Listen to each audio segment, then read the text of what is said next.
Good evening and welcome to the 1145th regular meeting and public hearing of the Livonia City Planning Commission. I wish to inform all interested persons in the audience that for petitions on tonight's agenda, which involve a question of zoning, the Planning Commission will make a recommendation to the City Council. The City Council, after holding their own public hearing, will make the final determination as to whether the petition is approved or denied. Planning Commission will hold the only public hearing on requests for preliminary plats and or vacating petitions. The Commission's recommendation is forwarded to the City Council for the final determination as to whether the petition is accepted or rejected.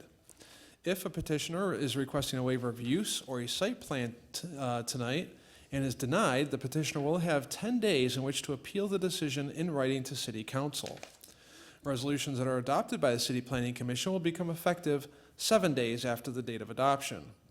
The Planning Commission and professional staff have reviewed each of these petitions upon their filing.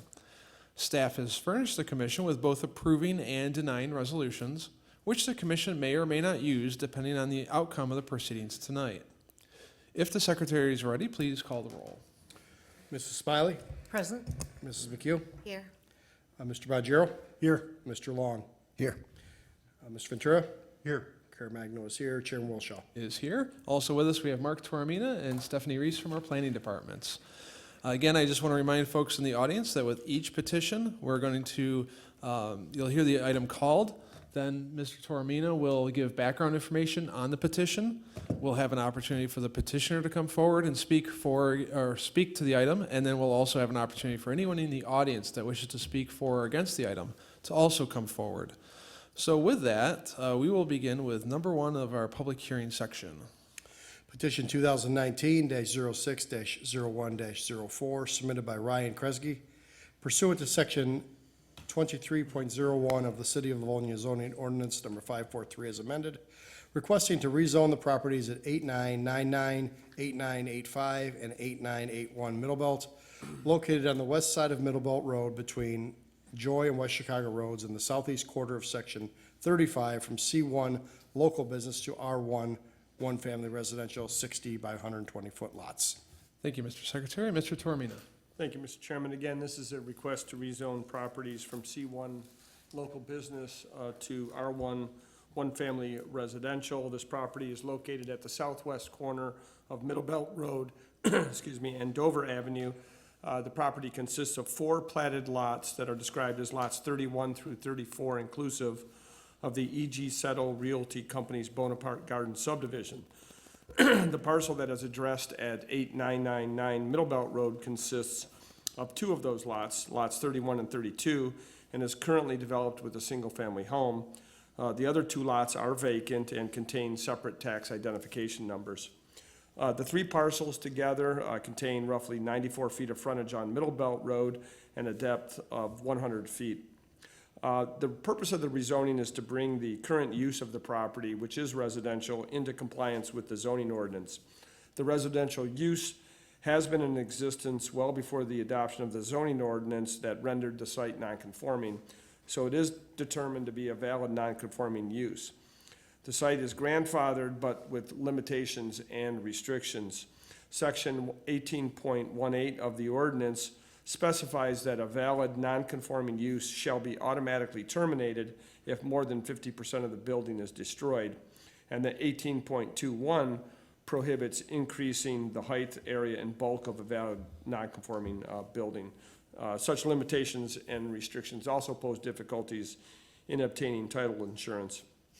Looking at what surrounds the property to the west are residential properties that are zoned R1 one-family residential, similar to the zoning category that is proposed here. Across Middlebelt Road are a variety of commercial uses, as are the properties both to the north and to the south of the subject property. R1 zoning requires minimum lot size of 60 feet by 120 feet and a lot area of 7,200 square feet. Combined, these 3 properties conform to the minimum lot area and lot width requirements, but not the lot depth. But there is a provision in the ordinance that specifies that where immovable physical boundary limitations exist, which prohibit meeting the lot depth requirement, then section 4.04 B of the ordinance allows the lot depth requirement to be waived by the Planning Commission and City Council. With that, Mr. Chairman, I'll be happy to read out the correspondence on this item. Yes, please. We have 3 letters. The first letter is from the Department of Public Works Engineering Division, and it reads, in accordance with your request, the Engineering Division has reviewed the above referenced petition. We have no objections to the proposed rezoning at this time. The existing parcels are assigned the addresses of 8981, 8985, and 8999 Middlebelt Road. The legal description provided with the petition is correct and should be used with the subject petition. The existing building is currently serviced by public sanitary storm and water main.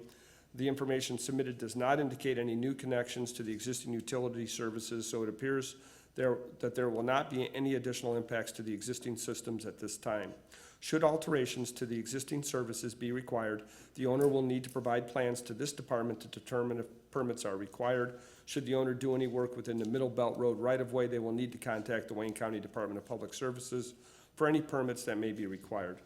That letter is signed by David Lear, Assistant City Engineer.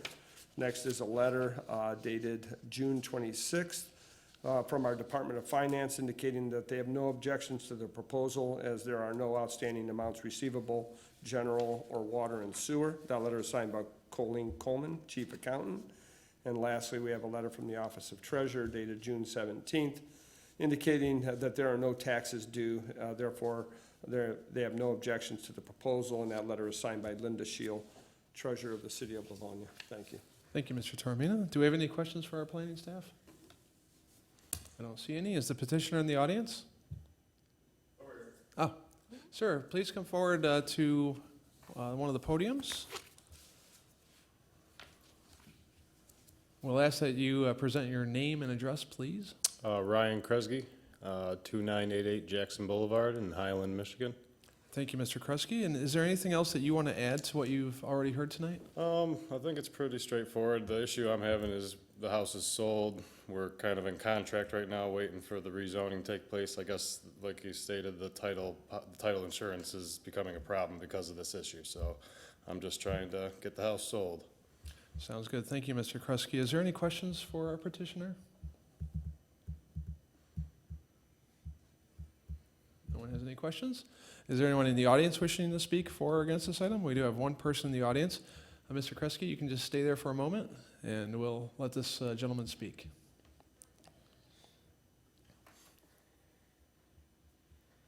Good evening, sir. How you doing? My name's Mitch Lodge. I live at 8942 Fremont on the alley. We've been there 25 years. Yes. I don't have really any objection to what's going to happen on Middlebelt Road. However, I've been on that alley now, as I've stated, for 25 years. I've seen so much on that alley in 25 years. I'm not even going to waste all your time with the drugs, with the bums, with the fights, with on and on and on, and that what I see it goes on in that alley on a daily basis. My only concern is what's going to happen if that turns into another business with that alley and the traffic going up and down it. I mean, the business behind us that used to be heating and cooling is now some type of a musical instrument holding place. They fixed it up. The building, actually, with the cameras that they have, brings a lot of safety. The lighting brings safety because it used to be dark, abandoned. A lot of things going on back there. And I live right behind that, right at where the truck's back in. Right. And again, 25 years, we moved in 95. So again, my only concern is what's going to happen if that turns into a business with the alley. Will we see traffic up and down there? You know, it's loud enough with Middlebelt Road, let alone right out my back fence when cars are whizzing up and down that alley. The police are called there on a regular basis. They've done a good job of patrolling it. They truly have. The house that was at the other end that was burned years ago and temped was finally taken down, which is a good thing because people were living in it. Bums. I think what finally got it down was they found somebody half dead in there, and that was the end. I seen the house go about a month later. I think that was the final straw with what the city wanted to see out of that home next to the bicycle shop. So with that said, that's the only thing I came here for, is the alley's always been a concern to me and my family. It's never been closed at either end. You know, basically it's whoever goes up and down there, it's just for their own shortcut or whatever, or misdoings, drug deals, this, that, and the other, because it's dark. Again, since that business has been put there, that has been eliminated somewhat. It's been one of the quieter summers we've ever had. With the cameras that are back there, that new place, the new business installed, I think people feel a little, you know, you're not gonna go back there with lighting and cameras all over the place. So with that said, that's all I wanted to say. The alley is a huge concern, and what business goes in that end, what's gonna happen with the traffic, as far as what they'd wanna put up as far as a business. It's on Middlebelt Road. There's been people in and out of that house for years, different people moving in and out. The last couple that was there fixed it up quite nicely, and it was a family that lived there, and, you know. Well, actually, sir, what this proposal is currently that property is zoned commercial, even though there's a residence on it. It's essentially a non-conforming Okay. use. What the petitioner is looking to do is actually to rezone the property to residential, so that so there won't be a business or can't be a business there. Okay, well- So it'll stay as a residential property, and you won't have to worry about a business going there if that's the case. Yeah, it was mainly the alley. You know, what they wanna do with the property, that's anyone's, hey, great if he wants to fix it up. Yeah. It's just that alley and the traffic. Well, we certainly and if this- appreciate, your vigilance to watching that alley and reporting that to the police. That Well, helps. I've reported one incident in all the years, because I'm not one to make the phone call. Basically, I'm fearful of that. I don't want understand. retaliation. I can You understand. know? But again, what I've seen go on in that alley, I'd love to see that alley closed one year. You know, but what happens on that alley, there can't be too many in Livonia. It's some tough things that go on back there, right on the other side of your fence. But at any rate, good luck to you, sir. Thank you, sir. And thank you for the time, and appreciate your time. We appreciate your comments. Thank you. Is there anyone else in the audience wishing to speak on this item? There's no one else. Mr. Kresge, is there anything else that you wanted to add before we make our decision? I always No, like to give you the last word. yeah, no, I think we're all good. Thank Okay. you. Thank you, sir, for coming. Ms. Smiley? Too late for a question? No, This is not at really, through the chair to Mark. Who owns the alley? It's public right-of-way. It has not been vacated. It could be petitioned to be vacated. The city would have to study whether or not that would be feasible. Typically, there are utilities that exist within those public alleys that service maybe the homes as well as the businesses that border it. The other issue is whether any of the businesses rely on access from the alleyway. Delivery. But it is something that's been done throughout the community, so if this gentleman wants to explore that further, I would suggest that he talk to our city engineering department. Okay, thank you. Thank you, Mr. Chair. Thank you, Ms. Smiley. That was a good question. And is there any other comments or questions from the floor here? Okay, if not, I'll close the public hearing. Thank you, Mr. Kresge, and we'll make our decision. Thank you. With the public hearing closed, a motion is in order. Mr. Chair, Ms. Smiley? I'll make an approving resolution that the request to rezone the properties at 8999, 8985, and 8981 Middlebelt Road from C1 to R1 is hereby approved, subject to city council approval, for the following reasons: that a change of zoning will more appropriately reflect the current use of the properties as a residential house, that a change of zoning will help to eliminate the non-conforming use status of the properties, and that a change of zoning will help the petitioner sell the properties and secure the necessary financing and other approvals necessary to expand and upgrade the existing house.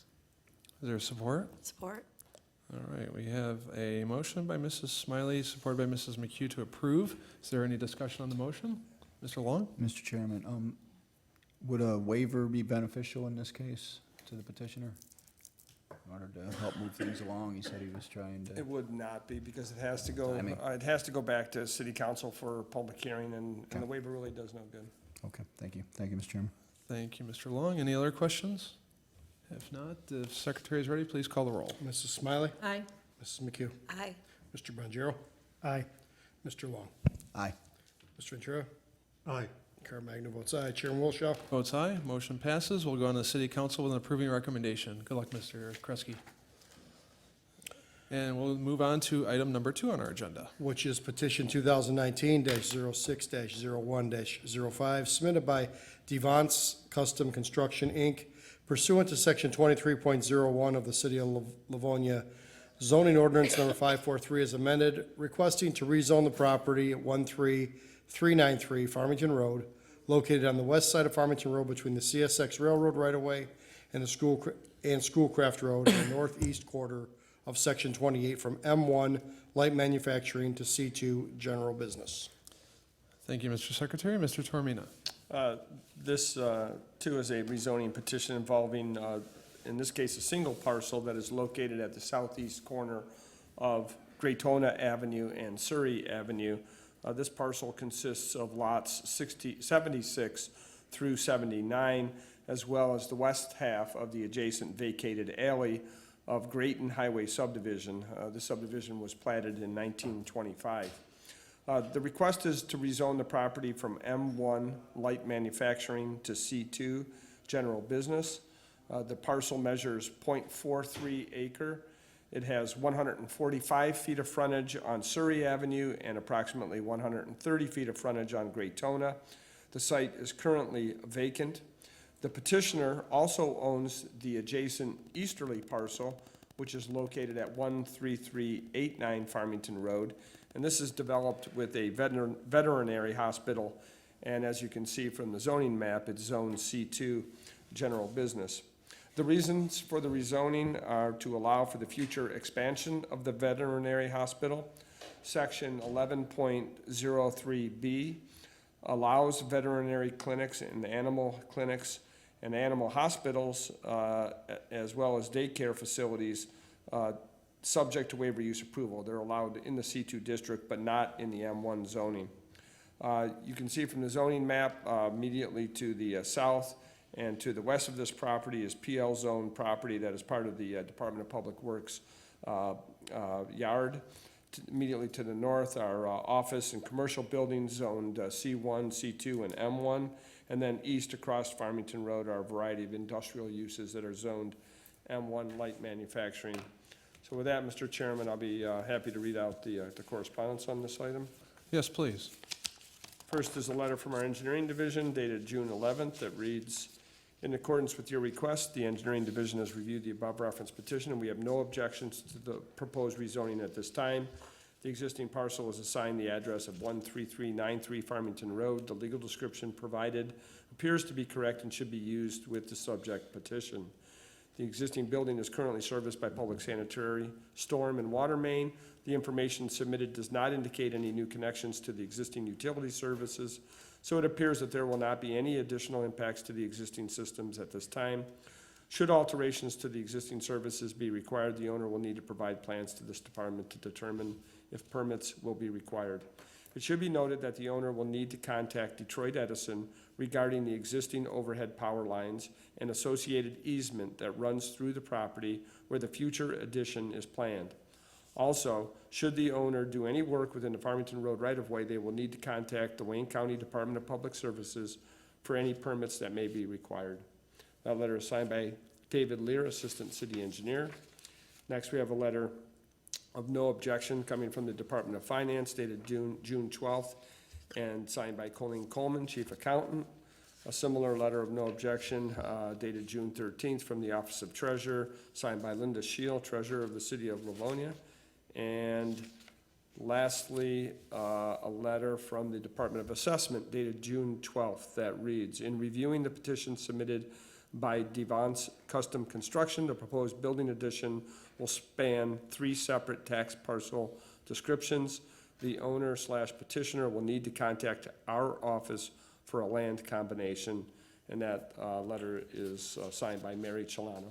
That's the extent of the correspondence. Thank you, Mr. Tormina. Do we have any questions for our planning department? I don't see any. The petitioner is here, or his their representative. Please come forward, and we'll let you speak. Good evening, sir. Good evening, council. Good evening. Any questions? I guess there's really not much for us to say other than we're looking to expand her already existing veterinary clinic. The existing site just doesn't accommodate the required parking that's needed for an expansion. That's why we're gonna have to expand onto all 3 parcels now. That's about it, I guess. We already have the special use has already been obtained for the 1 parcel, so we'll be seeking an expansion of that once you guys approve the rezoning. Okay, and can we just get your name and address for our record? Dean DeVonce, 43650 Utica Road, Sterling Heights, Michigan. Thank you. And you're Ms. Collins, I believe? Janice Collins, And your address is the petitioner's, or the, 389. right. Okay, thank you for coming and explaining that. Do we have any questions for our petitioner and their representatives? Mr. Ventura? Can you tell us approximately when you'll be expanding the business and the building and to what extent? Our goal is as soon as we get approvals. Okay? We're still hoping to get a shovel in the ground this year. There's a lot of meetings that have to get approvals first, and as soon as that can be done, then we can start submitting to the building department. And how much of an expansion to the building are you planning on doing? Right now, we're estimating between 41 to 4,300 square feet. So substantial. Substantial. That's why we need the other space that she already owns, yes. Well, good luck with that. Thank you. Thank you. Thank you. Mr. Ventura? Mr. Tormina? I'll let the other commissioners, my question was related to the overhead power lines that occupy that might pose some constraint to the construction, and whether or not he's contacted DTE yet. We've already, I'm sorry. If Go ahead. Oh, okay. I've already contacted them. They said that they will assign somebody as soon as it's pertinent. They said until then, they're not wasting their time until we get your guys' approval. They want to make sure that it's able to be done before they start investing their resources into site engineer on it. That's unfortunate, but okay. It's the old chicken and the egg. That's DTE for you. Yeah. Mr. Chair, Mr. Bonjero? also in connection with that, I spoke to the engineering department, and your neighbor, the DPW, is doing a large renovation, and they've got to deal with the overhead lines too, and they said they tried to reach out to, maybe to the owner. I have his card, I have not talked to him yet. He just said call him, because maybe you guys can work together on it, because it needs to be done for them too, so. I told him I'd mention it to you. Oh, thank you very much. Yeah. Thank you. Oh, thank you, Mr. Bonjero. Any other questions for our petitioner? Okay, anyone in the audience wishing to speak on this item? Don't see anybody. Anything else you would like to add before we make our decision? No. All right, well, thank you, Mr. DeVonce and Ms. Collins, for coming. And with that, we'll close the public hearing, and a motion would be in order. Mr. Chair, Mrs. McHugh. I'd like to offer an approving resolution that the request to rezone the property at 13393 Farmington Road from M1 to C1 is hereby approved, subject to city council approval for the following reasons. That the change of zoning to C2 general business is compatible to and in harmony with the surrounding land uses and zoning districts in the area. That the change of zoning will allow the expansion of the adjacent animal hospital, and that the proposed change of zoning represents a reasonable and logical zoning plan for the subject property, which adheres to principles of sound land use planning. Okay, is there support? Support. I heard Mr. Long first. So we will have a approving recommendation from Mrs. McHugh, supported by Mr. Long. Is there any discussion on the motion? Hearing none, if the secretary is ready, please call the roll. Mrs. McHugh. Aye. Mr. Long. Aye. Mrs. Smiley. Aye. Mr. Bonjero. Aye. Mr. Ventura. Aye. Caremagna votes aye. Chairman Wilshaw. Votes aye, motion passes. We'll go on to city council with an approving recommendation. You have a few more, as you mentioned, you have a few more meetings ahead of you at city council, and then we'll see you back here when the site plan is submitted, so. Sounds great. Thank So you very much. thank you and good luck with your project. Thank you. And with that, we'll move on to item number 3 on our public hearing section. Petition 2019-06-02-09, submitted by Neumann Smith Architecture, requesting approval of all plans required by section 11.03T of the City of Livonia zoning ordinance number 543 as amended, in connection with the proposal to expand the floor area, renovate the exterior appearance of the building and modify the traffic vehicular parking layout of this existing Salvation Army resale store at 33600 Plymouth Road, located on the north side of Plymouth Road between Farmington and Stark Roads in the southeast quarter of Section 28. Thank you, Mr. Secretary. Mr. Tormina. Thank you. Again, this is a request to expand and renovate the existing Salvation Army store, which is located on Plymouth Road, just west of Farmington Road. The subject property is 3.2 acres in size. It has 320 feet of frontage on Plymouth Road and a depth of roughly 430 feet. The zoning, as you can see, is all C2 general business. The building altogether on the site is 30,586 square feet. Salvation Army currently occupies the easterly 2/3 of the building, or about 21,000 square feet. The remaining portion is vacant. The previous occupant was Cimento's Italian Market. Parking is available, as you can see from this aerial photograph, both on the north, the south, as well as the east sides of the building. Salvation Army is proposing to expand by occupying the entire building. Secondhand stores and rummage shops, which the Salvation is classified under, are permitted as waiver uses in the C2 zoning district as set forth in section 11.03T of the ordinance. Like the current layout, the front section of the expanded resale store would contain the retail display area, as well as mostly the retail display area. This includes the clothing racks, changing rooms, as well as a furniture area and the point of sales or the cashier area, which would remain at the front of the store. The rear part of the building is where the merchandise would be processed and prepped before it is put out on the floor, and donated items would be shipped to the store by truck and delivered via an overhead door that is located at the rear of the building. The store would continue to accept public donations. There is a drop-off area located on the east side of the building, and part of the expanded area would include other services within the building. It shows offices. There would be public and as well as employee bathrooms, a locker room, closets, mechanical rooms, as well as an employee break room. The main customer entrance to the building is currently located in the southeast corner. This will be moved to the center of the storefront facing Plymouth Road, and let me go quickly to what that would look like. So the new entrance, as you can see here, would be defined by these new masonry columns. There would be new metal panels that would be installed over the entire length of the storefront's existing canopy. The donation drop-off center on the east side of the building would also contain a new metal canopy. And as you can see from these renderings, the entire building would be repainted. Parking required for this store is based on a ratio of 1 space for every 160 square feet of usable floor area. Accordingly, there are 153 parking spaces required to satisfy the zoning ordinance. The plans show 123 parking spaces available on site, which does result in a deficiency. However, this is a pre-existing condition, and the fact that the building would be occupied by a single tenant actually reduces the amount of required parking, so there's no need for a variance in this instance, even though there's a slight deficiency. There would be several modifications to the parking, mostly in the front of the store between the building and Plymouth Road. This area would be restriped to allow for one-way traffic. Those of you familiar with the site are aware that there currently is opposed angle parking along the front of the store. This is both inefficient and confusing to customers, so this would restrict the flow to one-way traffic from east to the west side. The rear parking area would also be restriped and made available to customers. The entire site, as you can see from this plan, would be re-landscaped. This includes new landscaping along Plymouth Road. This item is scheduled to be reviewed by the Plymouth Road Development Authority at its meeting next week. The light poles, all lighting would be restricted to 20 feet in height. One of the issues that was discussed at the study meeting was the fact that there is no dumpster location on the site. It was discussed or described to us that there is no need for that, since all the items that are brought to the store eventually leave the store via the trucks and are sent to other locations.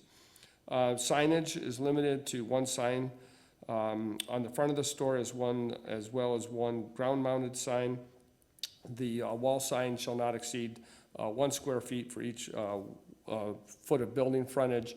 The plans provided indicate a couple of signs that would have to be reviewed by the inspection department to determine if zoning variances are required. So with that, Mr. Chairman, I'll read out the correspondence. Yes, please. The first letter is from our engineering division dated June 11th, and it reads, in accordance with your request, the engineering division has reviewed the above referenced petition. We have no objections to the proposed project at this time. The existing parcel is assigned the address of 33600 Plymouth Road. The legal description provided with the petition appears to be correct and should be used with the subject petition. The existing building is currently serviced by public sanitary, storm, and water main. The information submitted indicates revisions and additions to the water main that will need to be permitted through this department. Since the proposed storm sewer improvements will be connecting to a county-owned storm sewer, the owner will need to submit drawings and obtain permits through Wayne County. Should the owner do any work within the Plymouth Road right-of-way, they will need to contact the Michigan Department of Transportation for any permits that may be required. That letter is signed by David Lear, Assistant City Engineer. Next is a letter from our Livonia Fire and Rescue Division dated June 24th, and it reads, we have no objections to this proposal with the following stipulations. Number 1, building shall be protected by an automatic sprinkler system. Number 2, subject building is to be provided with an automatic sprinkler system, and on-site hydrants shall be located between 50 feet and 100 feet from the fire department connection. 3, in regards to NFPA 13, the fire department connection should be 2.5 Detroit standard thread. 4, Knox box must be installed for fire department access. And 5, these issues and other code requirements will be addressed during the plan review process. Next, we have a letter from our Division of Police dated June 17th, indicating that they have no objections to the proposal, other than the site plan is lacking the accessible handicap parking spaces. And that letter is signed by Brian Lee, Sergeant of the Traffic Bureau. Next is a letter from the Inspection Department dated June 18th that reads, pursuant to your request, the above referenced petition has been reviewed. The following is noted. 1, a variance from the Zoning Board of Appeals is required for the deficient number of parking spaces proposed. And 2, signage shall meet requirement of the ordinance, or a variance from the Zoning Board of Appeals would be required for excess number of signs and/or square footage.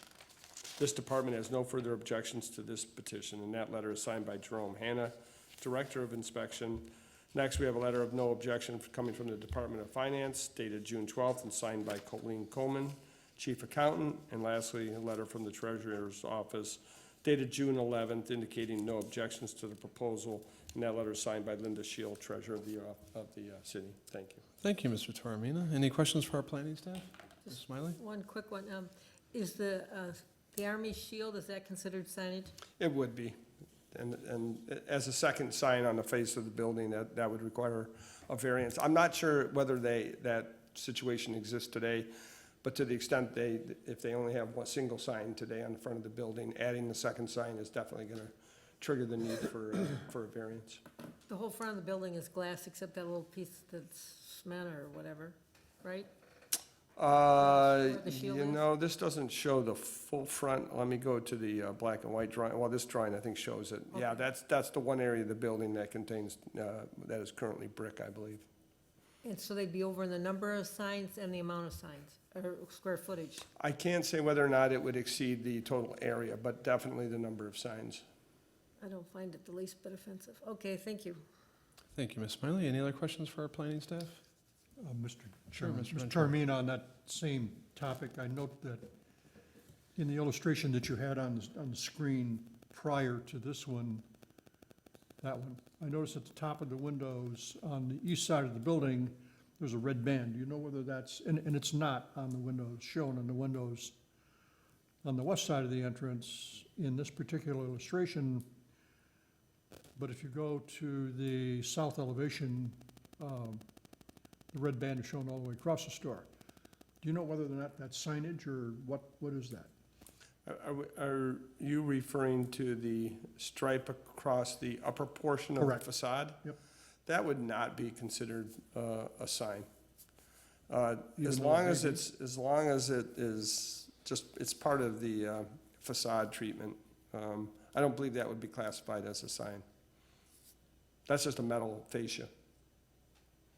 I'll let the architect describe that further, but if I understand you correctly, you're referring to this band that exists along the top part of the facade. No. No? No, no, Oh, no. I'm sorry. Across the top part of the windows. Across the top part of the window. It's Okay. possible it It's might be more visible on the interior. other illustration. Okay, I'll go back to that. It almost looks like that's interior. I thought that was Trying to figure out what interior that too, is. flat. Is that, You know what, I'm gonna let the architect describe that when Great. it's appropriate. thank you. We'll figure that out. Thank you, Mr. Ventura. Any other questions for Mr. Toromino? Okay. With that, our petitioner is come forward. If you want to start with name and address, please. Sure. Mike Kirk, principal with Newman Smith Architecture, 400 Galleria Office Center, Suite 555, Southfield. Thank you, Mr. Kirk. Jim Cummings, Newman Smith, project manager, project architect, same address as Mike Kirk. Yes, thank you. And then we have someone from Salvation Army. Envoy Jacqueline Idzior, 1627 West Fort Street, Detroit, 48216. Thank you, ma'am. The first question you heard was, well, we'll give you a chance, of course, to speak to anything that you wish to, but you did already hear one question about the red band around the top of the window. Can you explain what we're seeing in those What that renderings? is, it's just you're seeing probably, there is a section of the ceiling that drops down, it's kind of drops off it, and that's probably not gonna be red, it'll probably be white, but that's just part of the interior that you're seeing there, so. So what you're showing in that diagram is some of the interior treatments are just showing through the window. Through the glass, yeah. Okay. Mr. Ventura, does that answer? It does, question? thank you, Mr. Cummings. All right. Well, since you're here, Mr. Cummings, Mr. Kirk, did you want to add any additional information to the presentation?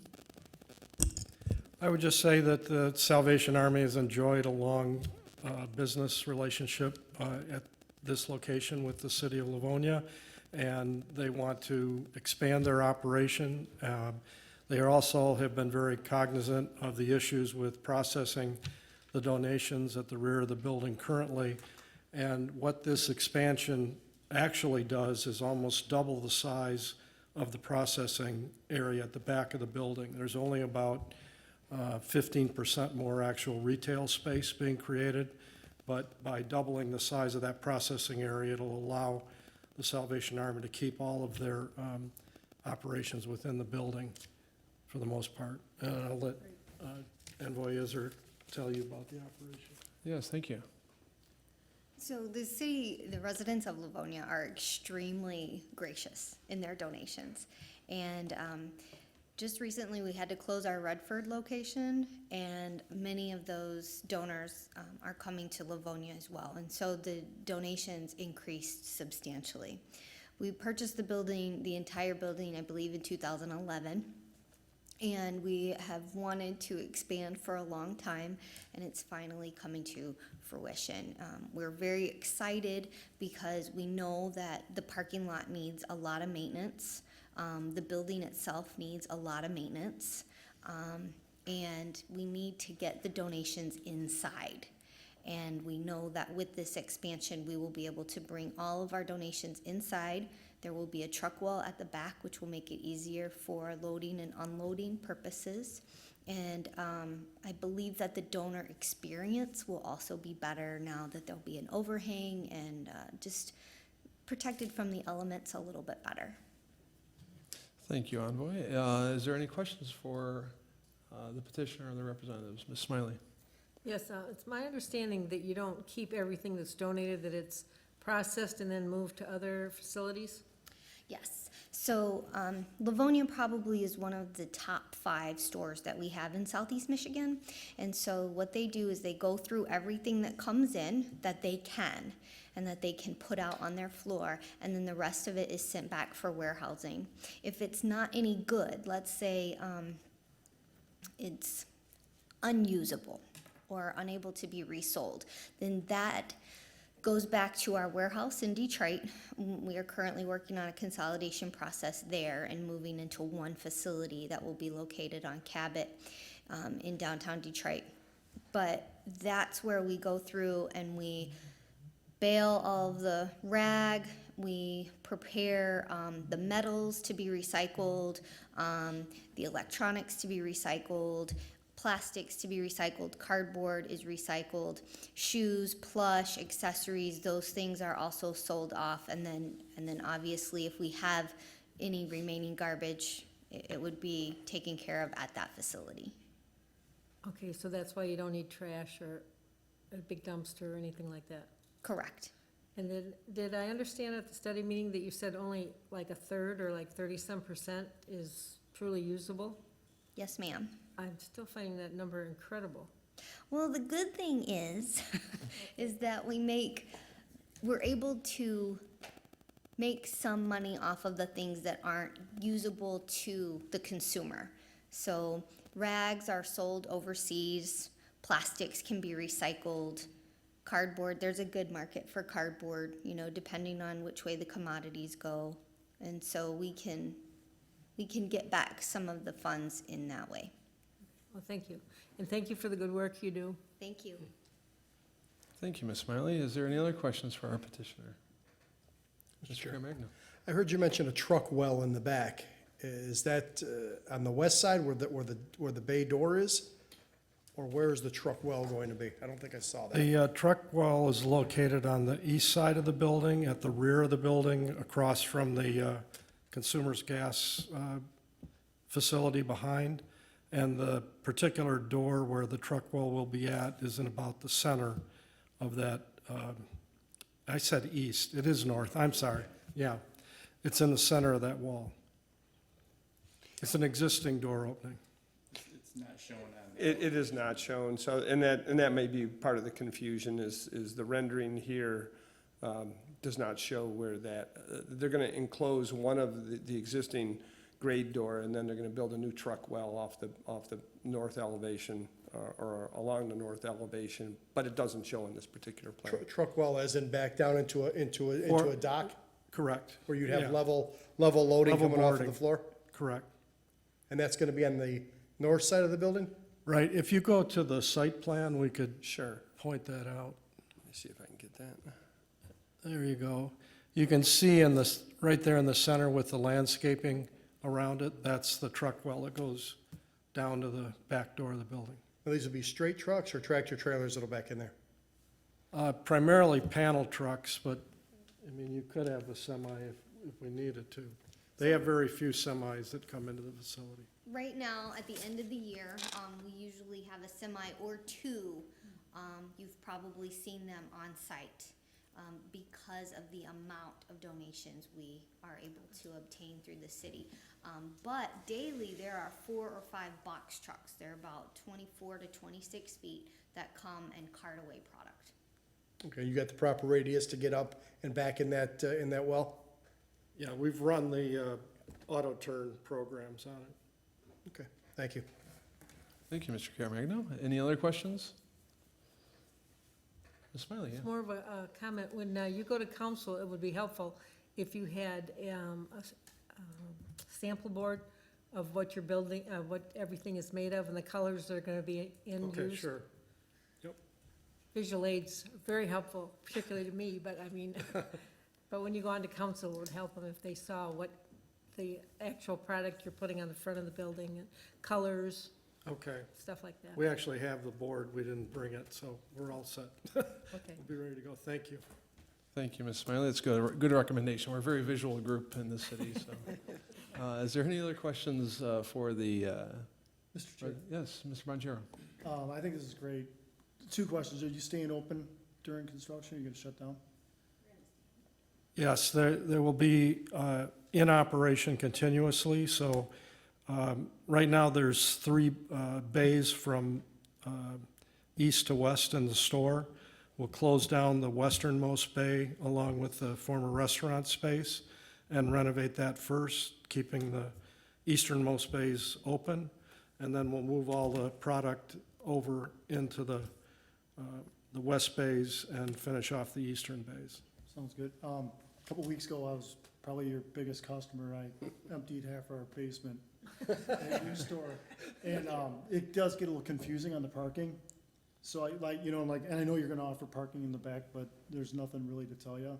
So talking among a few of us, we're saying maybe post something, notifying customers there is something back, you know what I mean? Oh, yeah, right now, there's a fence that kind of goes across that back lot. That will go away, and the entire parking lot will all be a new surface and striped with landscaping. So it'll be very obvious that you can use the whole thing. If I can Yes. expand on it a little bit.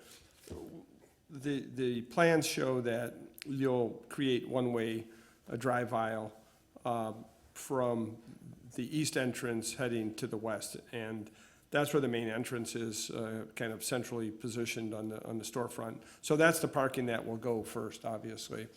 Then as customers drive across the front of the store and realize that there's no parking available, to avoid them having to come back out onto Plymouth Road, circle back around to find parking maybe on the east side or the back of the store, it would be helpful if you had a sign indicating that there's additional parking available at the rear. Alternatively, we question, and maybe this is something you can evaluate, if it makes better sense to reverse the parking along the front, because that way if people enter, and maybe there's a good reason not to do this, but if vehicles enter and find that all the spaces are occupied on the front of the building, it's much easier for them to then turn left and then find available parking on the east side of the building, or alternatively behind the building. Just a suggestion, but. We can definitely look at it. One of our thoughts in heading the one-way drive to the west was to promote more people exiting the site farther away from the Farmington Road intersection, because I know when I've gone into the store and tried exiting out of that east drive, you're almost at the backed-up traffic in the turn lane. You're correct. Yeah, So, for sure. I guess it's we'll get out a coin and flip it. That's the best idea. But some signage indicating that there's additional We could- parking in the back. We could definitely do that, yeah. That's a good suggestion. Thank you, Mr. Tormina. Any other questions for our petitioner? Comments? I don't see anything else. Is there anyone in the audience wishing to speak for or against this item? I don't see anybody coming forward for that. Envoy, I did have one question. You mentioned that this was not only one of your top stores in Southeast Michigan for donations, but I believe you also said at our study meeting it's one of your top stores for sales as well. Is that correct? Yes, it has been in the past. Obviously, with the deterioration of the store, we've suffered some in sales. But we believe that with this expansion, we're gonna be over $2 million. So the store trends somewhere between 1.5 and 1.7. It's trending at about 1.4, 1.3 right now. But we do believe with this expansion, it will be over a $2 million store. Well, excellent. That's very good news, and we appreciate you providing that information. This certainly has been in the community for a long time, and I think this is a good expansion, so thank you. Any other comments, questions? If not, we'll close the public hearing, and a motion would be in order. Mr. Chair, Ms. Smiley, I like to talk tonight. Okay, I'll make an approving resolution you got a long one now. that the request to expand the floor area, renovate the exterior appearance of the building, and modify the vehicular parking layout of the existing Salvation retail store at 33600 Plymouth Road is hereby approved, subject to city council approval and the following conditions. That the site plan identified as sheet number SP2 dated June the 7th, 2019, as revised, prepared by Noack and Fraus Engineers, is hereby approved and shall be adhered to. This approval is subject to the petitioner being granted a variance from the Zoning Board of Appeals for deficient parking and any conditions related thereto. That all parking areas shall be repaired, resealed, and restriped as necessary to the satisfaction of the inspection department. Parking spaces shall be double-striped at 10 feet wide and 20 feet in length. Barrier-free parking shall be provided at the direction of the inspection department. That there shall be no outdoor sales, storage, or display of merchandise, and no storage of merchandise or other material in any type of temporary or portable unit, structure, trailer, or donated receptacle. That the landscape plan identified as sheet number L2 dated June the 5th, 2019, prepared by Noack Fraus Engineers, is hereby approved and shall be adhered to. That the petitioner shall work with the staff and the Plymouth Road Development Authority, PRDA, on plans to install the additional landscaping and other streetscape improvements, that is the brick piers and fencing along Plymouth Road. That all disturbed lawn areas, including road rights-of-way, shall be sodded in lieu of hydroseeding. That the underground sprinklers are to be provided for all landscaped and sodded areas, and all planted materials shall be installed to the satisfaction of the inspection department and thereafter permanently maintained in a healthy condition. That any facility for the outdoor storage of refuse shall be screened by means of an enclosure constructed of masonry walls with metal enclosure gates, which shall be properly maintained and not in use closed all the time. They're not having an outdoor structure, are they? Correct. Okay, so, well, get that. Okay, that the elevation plan identified as sheet A401 dated June the 7th, 2019, as revised, prepared by Neumann Smith Architecture, is hereby approved and shall be adhered to. That all rooftop mechanical equipment shall be concealed from public view on all sides by screening that shall be of a compatible character, material, and color to the other exterior materials of the building. That all light fixtures shall not exceed 20 feet in height and shall be aimed and shielded so as to minimize the stray light trespassing across property lines and glaring into adjacent roadways. That only conforming wall signage is approved with this petition, and any additional signage shall be separately submitted for review and approval by the Zoning Board of Appeals. That no LED light ban or exposed neon shall be permitted on this site, including but not limited to the building or around the windows. That unless approved by the proper local authority, any type of exterior advertising such as promotional flags, streamers, or sponsored vehicles designed to attract the attention of passing motorists shall be prohibited. That the specific plans referenced in this approving resolution shall be submitted to the inspection department at the time the building permits are applied for and pursuant to section 19.10 of ordinance number 543, the zoning ordinance of the city of Livonia. This approval is valid for a period of 1 year only from the date of approval by the city council, and unless a building permit is obtained, this approval shall be null and void at the expiration of said period. Further, the Planning Commission recommends the approval of a conditional agreement limiting this waiver use to the user only, with the provision to extend this waiver use approval to a new user only upon the approval of the new user by the city council. Mrs. Smiley, I'm not sure if your microphone was on. Can you repeat all that? Oh, sure. No, just kidding.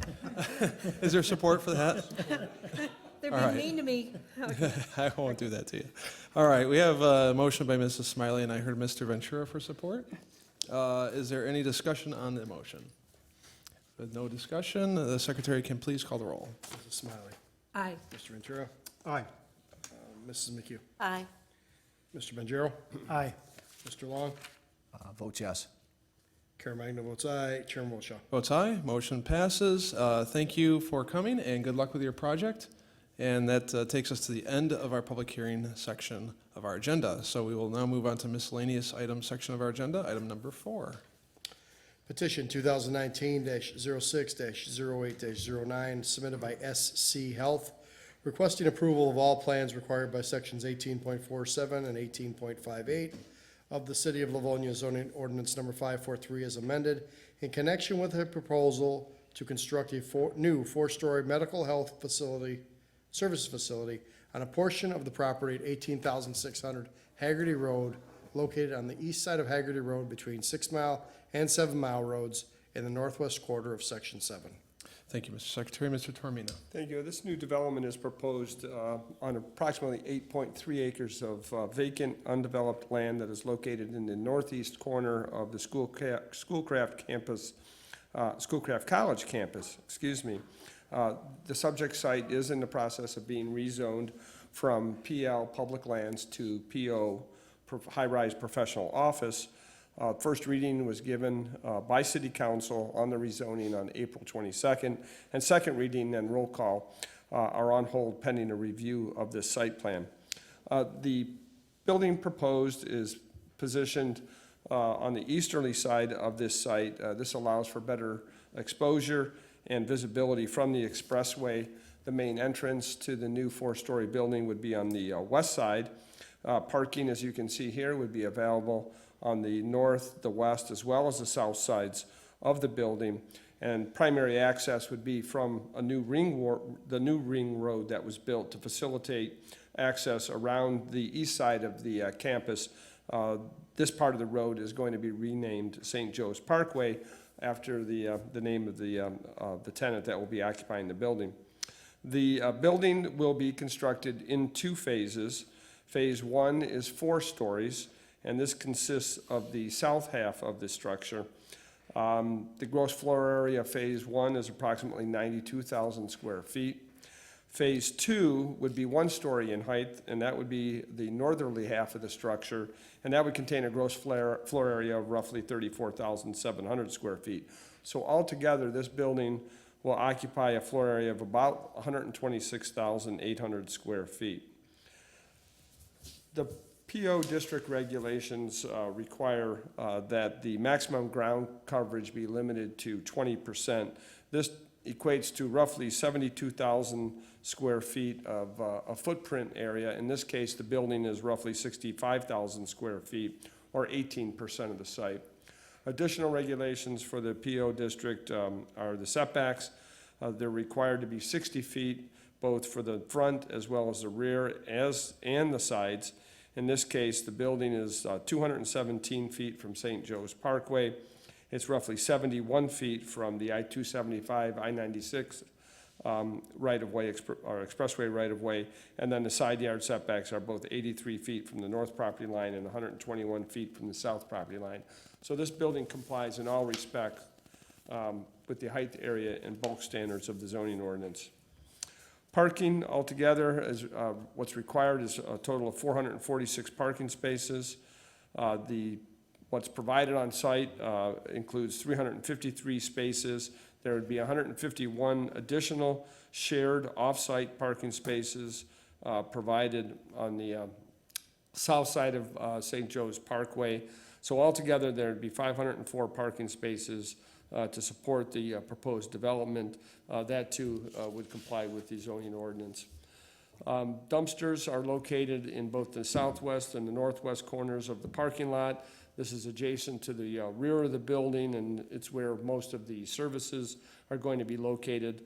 The other services include the receiving areas as well as ground-mounted mechanical areas and a mobile MRI unit. All of these will be screened from view using 7.5 foot high brick walls.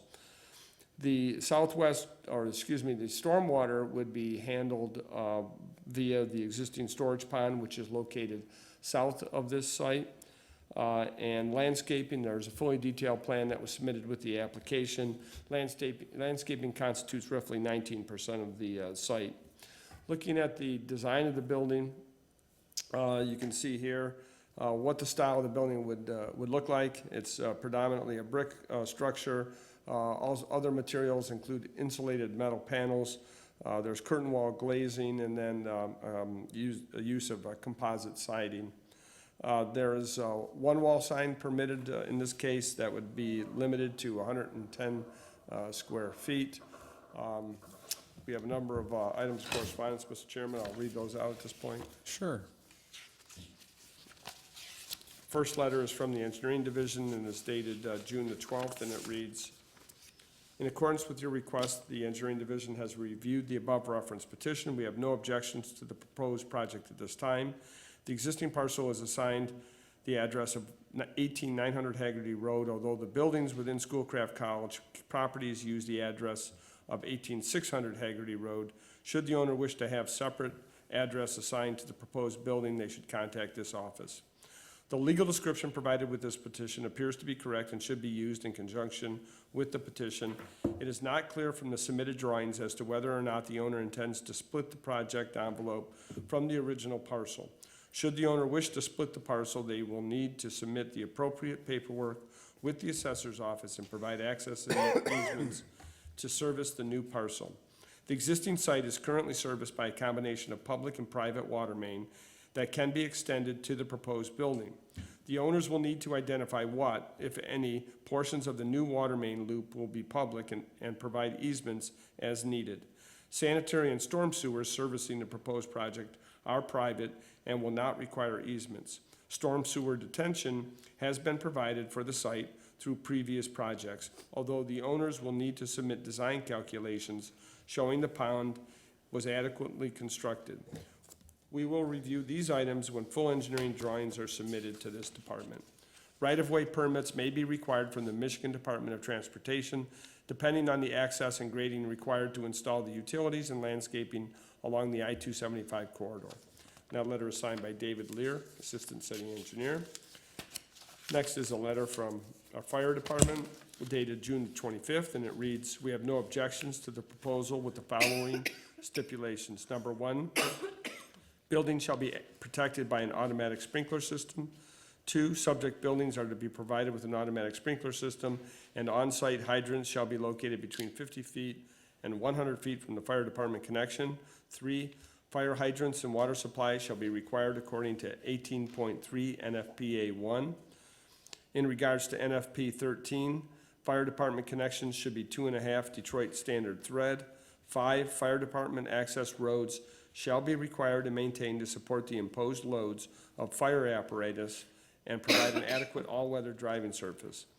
6, this division requests that the entrance drive be posted on both sides, fire lane, no parking.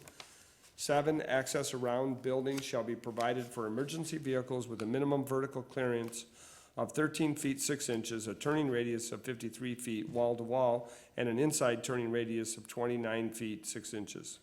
8, a fire access road shall be provided with not less than 20 feet of unobstructed width and have a minimum 13 feet 6 inches of vertical clearance. Vertical clearances or widths shall be increased when vertical clearances or widths are not adequate to accommodate fire apparatus. 10, chapters 8 and 9 shall be followed as they relate to fire protection features and alarm systems. 11, Knox box must be installed for fire department access. And 12, these issues and other code requirements will be addressed during the plan review process. That letter is signed by Greg Thomas, Fire Marshal. Next is a letter from Division of Police, Public Safety.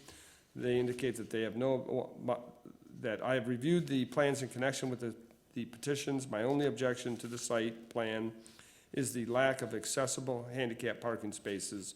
Otherwise, I have no objections to the plan. That letter is signed by Brian Lee, Sergeant of the Traffic Bureau. Next is a letter from the Inspection Department dated June 25th, and it reads, pursuant to your request, the above referenced petition has been reviewed, and the following is noted. 1, a cross-access and parking agreement would be required for use of off-site parking spaces. 2, all parking spaces shall be 10 feet by 20 feet and double striped. 3, signage has not been reviewed at this time. 4, the outdoor parking lights are detailed at 30 feet in height. The commission and/or council may wish to review the proposed height. This department has no further objections to this petition. That letter is signed by Jerome Hanna, Director of Inspection. Next, we have a letter of no objection coming from the Department of Finance dated June 12th and signed by Colleen Coleman. A letter of no objection from the Office of Treasurer dated June 11th and signed by Linda Scheel. And lastly, a letter from the Assessment Department dated June 21st that reads, the petition submitted by SC Health involves a part of a 95-acre exempt parcel owned by Schoolcraft College. The new owners will need to contact our office to establish ownership, the taxable status, and separate tax billing. And that letter is signed by Mary Chilano. Thank you. Thank you, Mr. Toromina. Any questions for our planning staff? Mr. Toromina, the letter from the police department on this petition and the previous one note the lack of accessible parking spaces, and in both cases I see them on the plan. Are they getting a different plan than we're seeing, or? No, they should be receiving the same information that we're reviewing tonight. And whether or not it's just something that was overlooked or they feel that the numbers are deficient, I don't know. But Okay. That is something that is verified at the time of the plan review by the inspection department to make sure that they provide the proper ratio of barrier-free spaces to regular parking spaces, depending on the occupancy of the building. Okay, all right, thank you, Mr. Toromina, appreciate that. With that, if there's no other questions for our planning staff, we'll go to the petitioner who's here.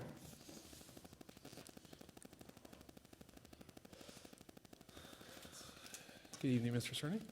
Welcome, how are you? Good. Yourself? Glenn Cerny, VP CFO at Schoolcraft College, 18600 Haggerty. I'm the president of the SC Health Organization, and I've got a host of people behind me, so I want to make sure we introduce everybody behind me. Lowell Sprague is the VP of Finance and CFO of IHA. We have Sarah Gilbert, who is the Vice President of Operations, Senior Vice President of Operations for St. Mary Mercy. We have John Eckstein, who is our lead architect for Lindhout Associates. John Wright, who is the Executive Director of Construction and Physical Plant Operations and a lot of different projects at the campus for Schoolcraft. And the President of Zemert Wozniak, Julian Wargo. So we brought a lot of stuff for you to look at. We've got material boards, we've got a lot of things, so we're open for your questions. So Sounds like you've prepared for anything that can come your way. we hope so. Excellent, thank you. Do we have any questions for our petitioner? Ms. Smiley? One quick one. The only signage I see is facing 275. Says St. Joe's IHA. Is there signs anywhere else on that building? John? We're showing what's allowed. Oh, sorry. you have to come to Yeah. the microphone. Thank you. Yep. That way our vast TV audience can hear you.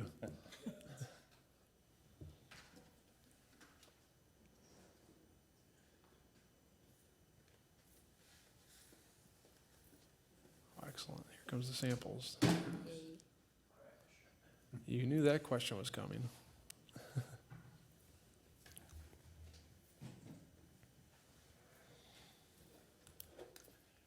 John Eckstein, 10465 Citation Drive, Brighton, Michigan. My name's John Eckstein, I'm an architect with Lindhout. We are currently showing one sign that is allowed per the zoning ordinance. We are fully aware if we're going to change that, we need to come back for a zoning variance. Okay. And it's on the side that's on the expressway? Correct. Okay. We provided a movie, and I think a picture's worth 1,000 words, so I don't know if you folks saw that, but that might give you a better feel. It takes you up and down 275 and onto the park as well. Well, thank you, Mr. Eckstein, and we'll let Mr. Toromina get that queued up. The popcorn? In the meantime, do we have any other questions in the meantime while he gets that ready? Okay. Mr. Ventura? Chairman, for either gentleman, I note in Mr. Toromina's dissertation that there are 8-foot parking places. Can you explain why you'd have an 8-foot parking place? John? That's why we have a team. Works pretty nicely. Good evening, sir. Good evening. My name is Julian Wargo. I'm with Zemert Wozniak and Associates. What's our address today? 55800 Grand River in New Hudson, Michigan. That's halfway between Wixom and Milford. The parking stalls that we presently show on the drawing that are 8 by 20 are the barrier-free only, which is the ADA current standard for universal Effective width would be accessibility. greater than 8 feet. Come again? So the effective width would be greater than 8 feet. Yes. Our college standard is 9 by 20 and the city standard is 10 by 20. So on the PO zoned parcel, we have standard parking stalls that are 10 by 20 with the barrier-free measuring 8 by 20. On the college shared parking, we follow the college standard of 9 by 20. Thank you. Can you address the fact that you're showing 30-foot high lights as opposed to the code required 20? I cannot, but I think John Wright can. I got a bullpen here, so I'm bringing them in, I'm like Sparky Anderson, so. This is impressive. Bring in the lefty. Here comes the reliever. The light man. I'm John Wright with Schoolcraft College. I don't know who's following me. I got them warming up. I'm not sure of the so. question. I didn't hear the It's question. the 30-foot Mr. height Ventura? instead of 20-foot height. The college standard is 30-foot high. That's what we use throughout the entire campus, and so they're following the same standard for aesthetics and for overall lighting. We seem to get the best lighting distribution through that. Okay, but you're rezoning this to public lands, or to private land. And the city ordinance requires a 20-foot height. Would you have any objection to conforming with the city ordinance? Well, I guess the question is, would the city object to conforming to what we have already on the rest of campus? I think we already do. Yeah. Right, I mean, it is certainly not lighting that's imposing on anybody around us or anywhere. It is kind of off, and again, it would certainly look best if it all follows the same plan, same layout.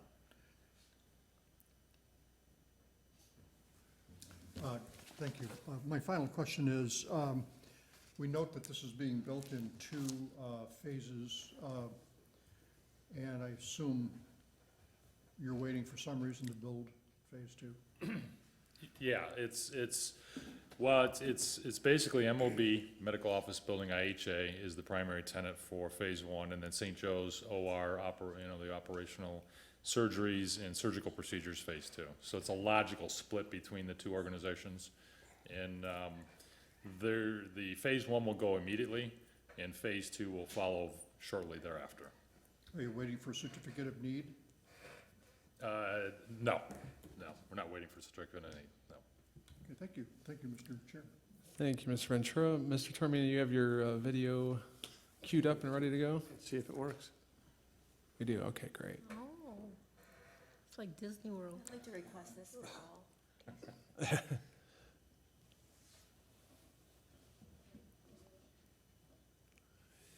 I'm not hearing the music. Oh, sure, do it for council, go right ahead. Let you guys see what Think about it. we're doing rather than talk over what's going on at the time. You would have to make it copyright-free music because our Channel 8, where, city television would have some issues probably with copyrights. That's cool. It is cool. That's very nice. I'm glad there's not Now, any traffic. right now, it's circling around the north side of the site. The building in the foreground is the 7 Mile Crossing property. And now it's heading west away from the highway. It'll circle back and show you what the main entrance to the building. And again, what you're looking at is the 1-story phase 2 on the left-hand side and the 4-story phase 1 on the right-hand side. This part of the building with the main entrance being located near the center of the 2 phases. Now it's looking at the building from a southwest direction. Now we're circling back around to the south side of the building.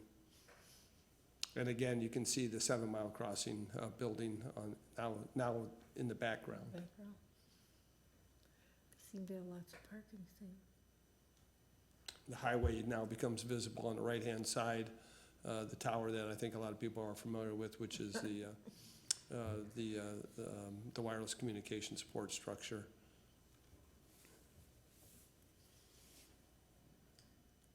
Coming back around again to the point of beginning, which is looking at the building from the east side. And then the plane is headed back to the airport, I think. Is this a drone? That's excellent narration, Mr. Termina, thank you. Really Can you good. do that again? But with music, right? Yeah, Can you can hum along while you do. Feel free to sing. All right, well, thank you for showing us that video. That was excellent. I assume you want to also walk through the material boards that you've presented. I don't know if Mr. Eckstein, you want to do that? Sure, we can do that for you. I'll grab some small ones. It'll give our TV audience an opportunity to see what we're looking at as well.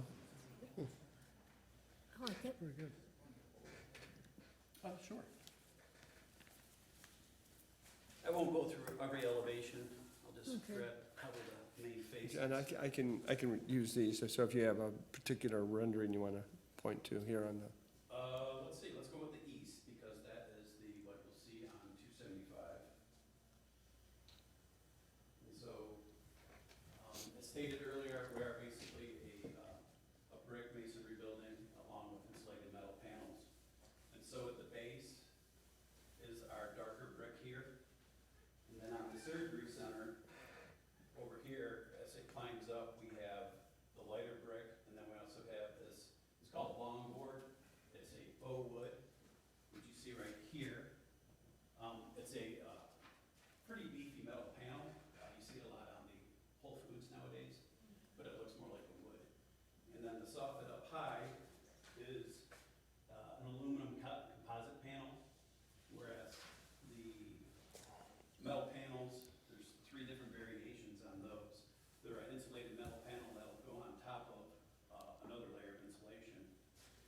so we have, I brought an example. This is a hospital, a Mercy Hospital on the west side of the state. And we're kind of using that same theme, almost like a branding to a degree. And that consists of these colors here. And then we also have the curtain wall and punch windows, which we have the window, it's just a clear anodized frame. Below the windows, we have the gray, and then we have another metal panel that's kind of the break, to break up the facade here, which is a gray as well. Okay, thank you. You gave our Livonia television staff a challenge on trying to follow you with all. Sorry about that. That's okay. Okay, they did good. They did pretty good.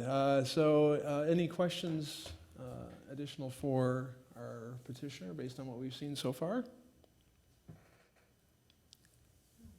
No additional questions?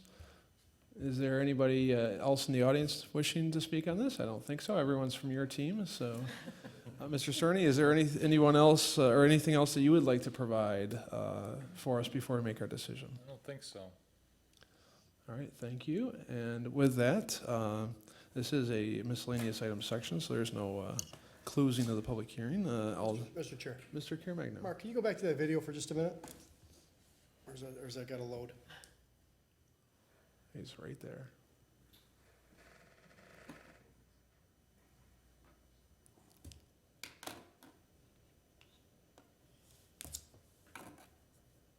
Is there a specific point in it Yeah. that you're looking for? I just want to see, I want to see the view from the starting point there. Oh, okay. If you want to hum along, you're welcome to. I'll make my own song.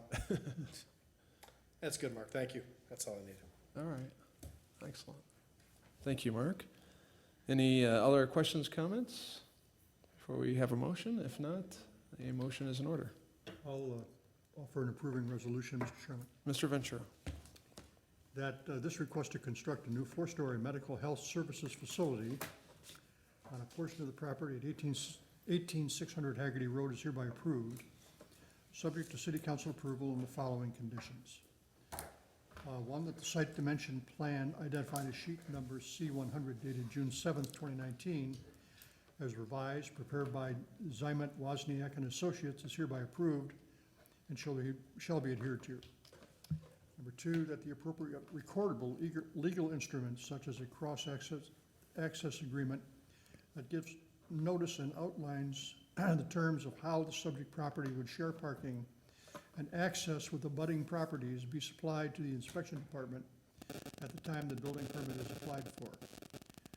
And three, that the landscape plan and landscape details as identified as sheet number L-1 and sheet number L-2, both dated June 7th, 2019, as revised, prepared by Allen Design, are hereby approved and shall be adhered to. Number four, that all disturbed lawn areas shall be sodded in lieu of hydro seeding. Number five, that underground sprinklers are to be provided for all landscaped and sodded areas, and all planted materials shall be installed to the satisfaction of the inspection department and thereafter permanently maintained in a healthy condition. Number six, that the elevation plans identified as A 2.1, A 2.2, A 2.3, and A 2.4, all dated June 5th, 2019, prepared by Lindhout Associates, are hereby approved and shall be adhered to.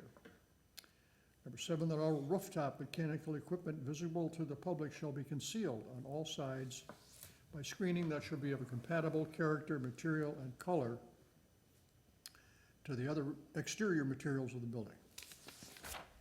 Number eight, that the three walls of the trash dumpster area shall be a minimum of 7 feet high, constructed out of building materials that shall complement that of the building, and the enclosure gate shall be of a solid panel steel construction or durable, long-lasting solid panel fiberglass and maintained, when not in use, closed at all times.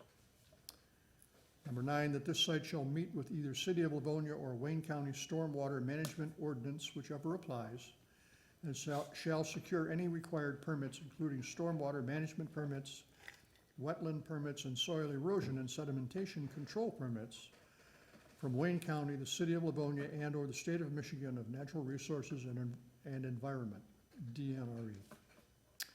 Number 10, that all light fixtures shall not exceed 20 feet in height and shall be aimed and shielded so as to minimize stray light trespassing across property lines and glaring into adjacent roadways. Number 11, that only conforming signage is approved with this petition, and any additional signage shall be separately submitted for review and approval by the Zoning Board of Appeals. Number 12, that the specific plans referenced in this approving resolution shall be submitted to the inspection department at the time the building permits are applied for. And finally, that pursuant to section 19.10 of ordinance number 543, the zoning ordinance of the city of Livonia, this approval is valid for a period of 1 year only from the date of approval by city council, and unless the building permit is obtained, this approval shall become null and void at the expiration of said period. Is there support? Support. All right, we have a motion made by Mr. Ventura, supported by Mrs. McHugh to approve. Is there any discussion on the motion? Hearing none. If the secretary is ready, please call the roll. Mr. Ventura. Aye. Mrs. McHugh. Aye. Mrs. Smiley. Aye. Mr. Bonjero. Aye. Mr. Long. Aye. Caremagna votes aye. Chairman Wilshaw. Votes aye.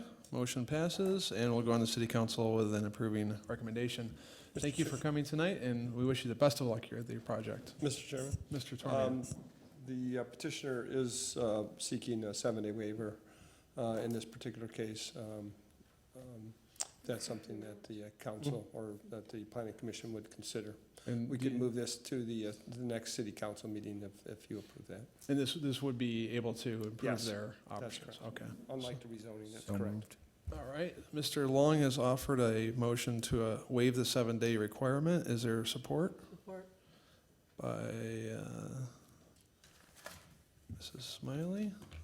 And if there's no discussion, I think we can safely show 7 on the motion to waive the 7 days.